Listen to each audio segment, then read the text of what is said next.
Okay, new streamer drummer hit, and I'm gonna explain to you why it's stupid to buy a USB mic. So if you're on streamer Twitter, you may have seen this making its rounds and people giving their opinions. So here is mine, except I am going to show you what you can buy for the same amount of money you would spend on a Blue Yeti microphone to get an XLR mic and an audio interface. So first of all, budget. This is what I'm gonna try to beat. $169, that's the high end. You can also get them for like $100 to $129. So let's see what we can find.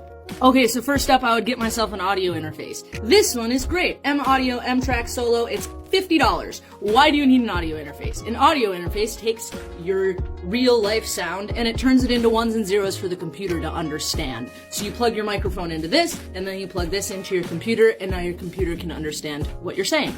Now the microphone. Shure SM48, another $50, way under budget. This is a simpler version of one of the most industry standard microphones, the SM58. SM58 is about twice the price, this is half of it, and this is gonna do worlds better than a USB mic. Want something for $100 that looks more like a streamer? Look at this, Rode Pod mic, only $100, still within budget. Want something a little bit cheaper than that and not really into the podcaster vibe? Sterling Audio SP150. Look, even cheaper than the pod mic. And if you want something kinda a little bit old, but you're down to buy used equipment, I have personally used this microphone before in my life. It is an AKG Perception 200 series, $69.99. These are used everywhere. If you get an AKG P120, P220, P420, whatever the fuck they are, amazing microphones. Wonderful, and you can get them used for dirt cheap. I've used these so many times in my life.